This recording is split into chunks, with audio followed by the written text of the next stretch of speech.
Girl here, back with another edition of TV Talk. It's Monday, and that means it's Gargoyles Day.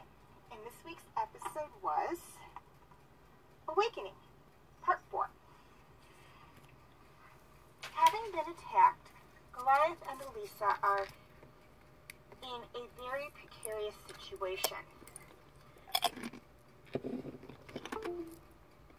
Goliath has been hit with a dart containing a sedative that is leaving him weak and unable to protect not only himself, but Elisa. Adding to the problem, dawn is very fast approaching, meaning Goliath will be forced to go into stone hibernation until sunset, making him even more vulnerable. After Elisa protects him throughout the day from those pursuing them, Goliath returns to the castle to not only let his clan know that he is alright, but also to receive a big surprise in the form of an old friend he thought long dead. With this newest arrival, Goliath agrees to help Thanatos retrieve property that was stolen from him. However, this will prove very difficult, even for the Gargoyles. Okay, things I liked about this episode. First off, I loved the story. Now, this is the fourth part of a 5-part arc, so we have one more episode after this before Awakening is done. And as I stated before in the other 3 videos, this episode does a very good job of introducing the series, introducing us to our main characters. Now, the one I mentioned we have seen before in the first part of Awakening. And that is the female gargoyle that was there and was referred to as Goliath's second in command. Now, she doesn't have a name. Well, she does, but it's not revealed yet. It'll be revealed in the next episode, so we will talk about that in Awakening Part 5, I promise. But this is really setting that up, and we are going to go back to this extraction of, or retrieval of stolen property in later episodes. We are going to refer back to it, so be prepared for that. Also, I felt that the whole situation in the park, particularly nearing dawn, was very key. As we learned at the end of the first episode, the beginning of the second episode, gargoyles are extremely vulnerable when they're in their stone hibernation state. They can be destroyed. And once that stone shell or sleeping form of them is destroyed, they're gone. They're dead. They can't come back to life. So they are extremely vulnerable.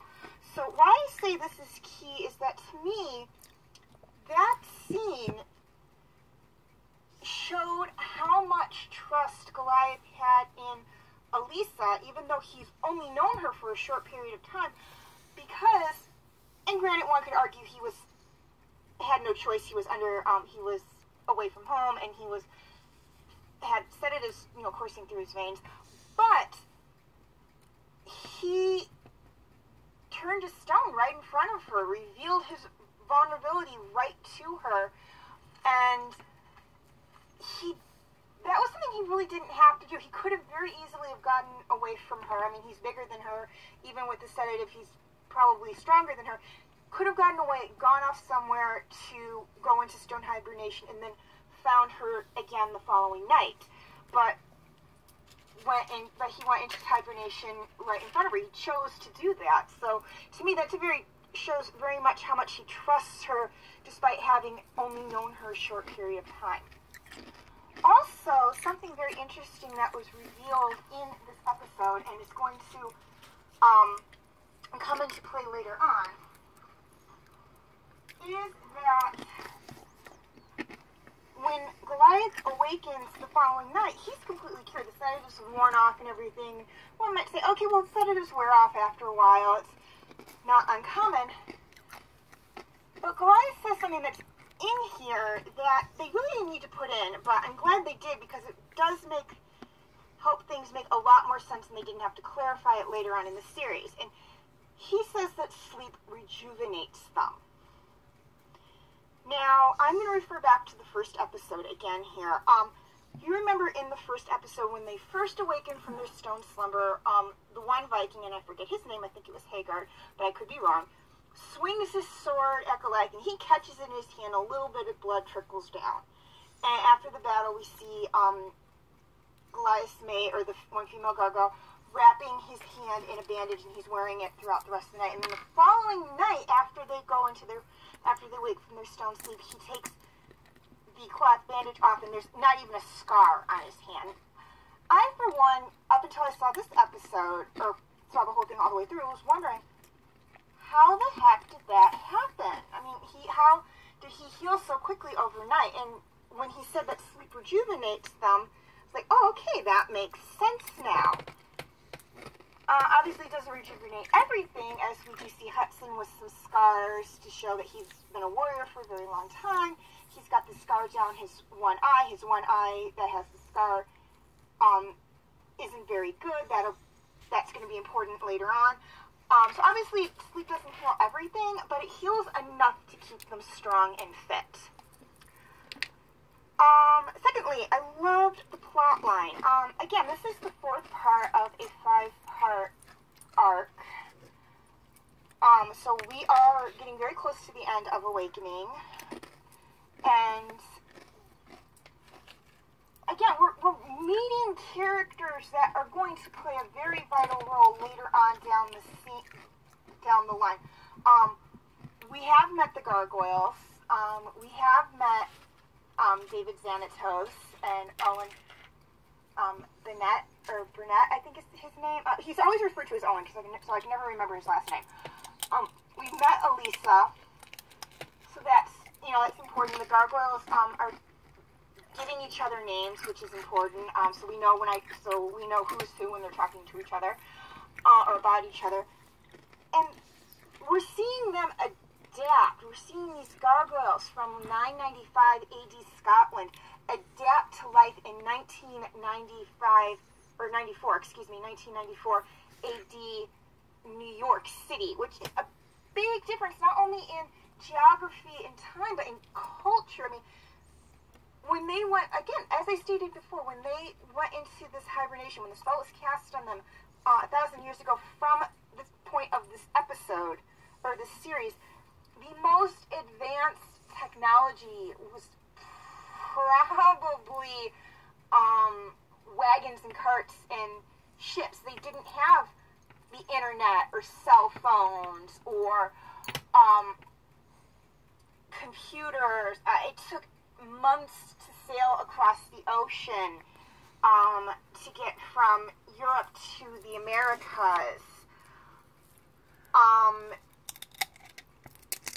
It took weeks to send messages to each other because you couldn't text, you couldn't shoot off an email, you couldn't call. You had to write down everything on paper and mail it off. So back then, people put a lot more thought into their letters. It's like, oh, well, this happened, and and they were much more lengthier because it did take so much time. And usually, by the time the letters got there, a lot of what was in it was null and void.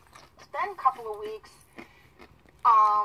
and whatnot. So that's a big culture shock for them. I mean, they were using candles and torches back then to light the castle. Now it's electric lights and everything. And we see in this episode, particularly near the end, how things are, how they still have to grasp certain things. Like the trio, as I will be referring to them when they're together. They are sent to retrieve something, and they come across these elevators, and they open the elevator doors, and there are the pulleys, the mechanical ropes to pull up the elevators. They don't realize that they need to push the button to get the elevator to come up to them, because whenever they went to the elevators in the castle, that's how it was. And I guess Xanatos and Owen didn't explain that to them. So they use the ropes to go down, because they don't know, just push the button and it'll come up. These are things they're going to learn over time, but right now we're seeing the cultural difference. And again, things everyday stuff to us is just extraordinary to them. Television, the lights, cars, things like that, tracking devices. They don't understand what they are, and they're referring to them in things that they think is what they are. Like when Elisa says that somebody put a tracker on Goliath, he's like, some kind of talisman led them to us, and because that's like the closest thing he could think of, and she's like, pretty much, basically, which was a good analysis from his point of view. He had no idea what a tracker was at that point in time. Lastly, I loved the characters. Now, the trio and the pet all get their names in this episode. The big, bulky one, I don't want to say fat, but he is kind of a little overweight, takes the name Broadway. The smaller one takes the name Lexington. He's referred to as Lex a lot in this episode, though I don't really like calling him Lex because it makes me think of Lex Luthor from Superman. So I will be referring to him as Lexington more than anything. And then the third member of the trio, who's he's the one with the long white hair, and he's kind of orangish brown in color, takes the name Brooklyn. So they're all named after those three take names after streets or boroughs in New York. Now the pet is also given a name. Brooklyn gives him his name, and he names him Bronx after the borough. Now as for the trio, I don't really feel their names suit them. I believe they have different personalities than the names actually fit. I think they were just trying to go with the New York theme here because that's the only place they know other than Scotland, so they just went with New York. The Gargoyles, basically, and the creators just said, well, we're going to name them after, with the exception of Goliath, we're going to name the Gargoyles and the clan all after things to have to do with New York, because this takes place in New York. But Bronx, much like with how I feel Hudson's name fits him, I feel Bronx's name fits him as well. He looks like a Bronx to me. He's just this big, stocky, Pitbull-like gargoyle. I mean, like Pitbull in like the nicest of terms. He's just stocky and big, and he's got, he looks menacing, but, you know, and he can be menacing when you get on his bad side or when he's protecting his home or his friends, but he's got a gentle, soft, lovable side when he's with his clan, when he's around people he knows he can trust. He's that way with the clan, he's that way with Elisa, and with other people that later on down the line he knows he can trust. And the Gargoyles take his willingness to trust others, like his ability, like when he trusts someone, they know, okay, this is someone we can trust because Bronx trusts them. So apparently Bronx is not a member of the clan that trusts very often. He's a guard dog. He's not supposed to trust. He is referred to as the guard dog, as the watchdog. So, you know, in that generalization term, he is not supposed to trust easily. He's supposed to keep people he doesn't know at bay until those he does know and he can trust say it's okay, they can come in. So for him to actually trust somebody outside of the group on his own, it's like, okay, this is probably someone we can trust very well. And we're going to see that later on. There's going to be a couple of instances where Bronx is going to trust somebody on site. But that's more in season 2. We'll get into that in that aspect. But again, love the characters, love the design. Again, they made each gargoyle very, very unique. Hudson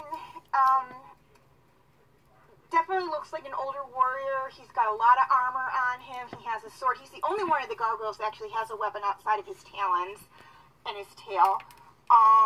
He's got the graying hair. They made him look like an old Scottish warrior, in my opinion. I absolutely love the design for him. Goliath is big and muscular, and I like the design for him. Lexington's very small, very wiry. Not the biggest and the strongest of the gargoyles, but definitely probably the quickest. Definitely the smartest. He gets. We'll see later on how he gets really into technology and everything.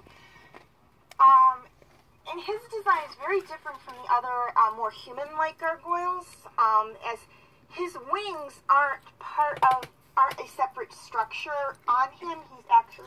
They're more like flying squirrel wings, or bat wings, where they connect to his arm and his sides and his legs, and the membranes kind of stop at his wrists and ankles, so he actually has to spread out his arms and legs when he glides. So he really can't hold anything in both hands when he's gliding. Maybe in one hand, but not in both hands because of just how his wings are developed.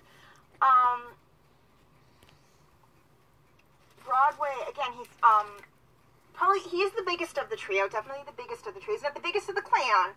That is Goliath, and Broadway's actually smaller than Goliath. I think he's even smaller than Hudson, or he and Hudson are really close to the same height.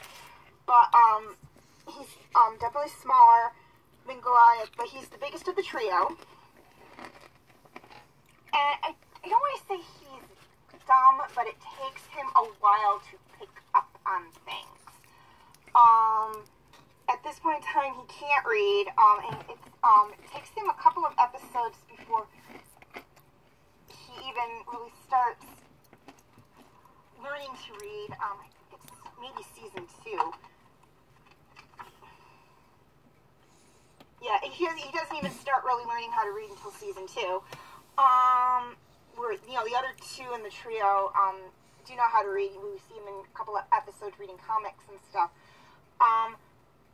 But he's more into like the food and everything. We see him when they're at the castle, living at the castle, doing a lot of cooking. He likes to eat. We always see him eating, which is probably why he's a little on the pudgy side. But that's okay. It's either making them different from each other. And Brooklyn is kind of in between Lexington and Broadway. He's not as small and wiry as Lexington, but he's not as big and brawny as Brooklyn. He's got more of an elongated face because he's got more like a beak nose on him, and his horns are a little more pronounced than with the other gargoyles. It's got like really long horns that are more pronounced. But again, all of the designs are different. And Bronx he's very compact. Bronx reminds me of a bulldog, basically. He's got that bulldog design to him. He's very compact, very broad. He's got like the dock tail. He's got the very short face, and he's the only one of the gargoyles that doesn't have wings. So we don't see him outside of where they live very often. It's very rare that he's away from where they live, because especially now where they're keeping to the shadows, he has no way to leave the higher up places. He can't glide. He's a little more visible. He does go out every once in a while. They'll take him out and with him, but they really need the help when they do that, because it's a lot to lug him around. There's really only 2 or 3 of them that can really lift him up and carry him while gliding. Goliath is one. Broadway is another. I think Hudson can carry him too. But Brooklyn can't really carry him on his own, and Lex can't really carry him on his own because they're not quite as big and strong as the others. And Lex's wings, again, he can only really carry in one hand. So it's kind of a pain for them to always drag him around, or Bronx around on that, but we'll get more into that in later episodes. But again, I love the character design from them. I love how they made the each of the gargoyles uniquely different from each other, so they stand out. I absolutely loved that. Okay, things I didn't like about this episode. There really wasn't a lot I didn't like about this episode. Again, this was an episode that, in my opinion, was very well written, and even though it leaves off, and it leaves off at a certain point, again, we're coming to the end of the Awakening arc. We have like one more episode and then we're done with that. And then we're going to be moving into other things. We're going to be meeting other characters that are going to be very more pronounced, or not pronounced, but important characters in the episodes. We're going to be seeing more things and whatnot that are going to be coming in and going to be becoming important. So all in all, again, this was a great episode for that aspect of what they're trying to get through, what they're trying to accomplish. And I for one, thought it was great and wonderful. And, again, we did leave off at a certain point, but we are going to pick it up in one more episode, and then we're going to move on to another storyline, and whatnot. But for a pilot arc, this was just great. I absolutely loved it. Okay, feel free to leave your comments and questions in the comment section. I do love to read those. If you want to tell me which gargoyle was your favorite, it doesn't have to be one of the 6. It can be one we meet later on down the line. I'm okay with that as well. You know, even one that we only see like in 1 or 2 episodes. I'm fine with that. But, you know, just leave them in the comment section. Please like and share if you're watching on Facebook, and like and subscribe if you haven't already, if you're watching on YouTube. And feel free to follow me on Wattpad, Tumblr, Instagram, Twitter, and DeviantArt. I do have my name for those 5 sites right there on the screen, as well as the pictures I use for the icons. Please note that all pictures seen within this video do belong to their respective artists. I own absolutely nothing.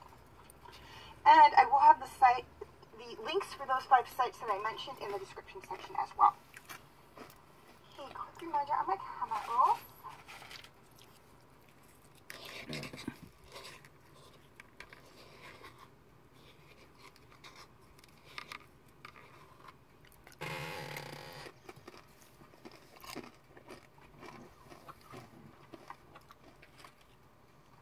Feel free to check out my other gargoyle videos.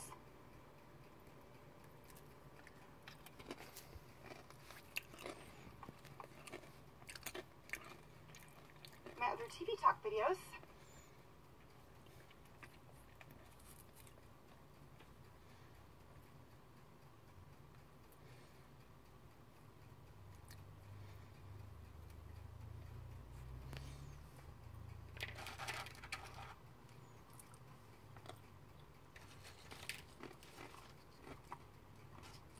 And my other videos.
Before I sign off, a few things I'd like to touch on.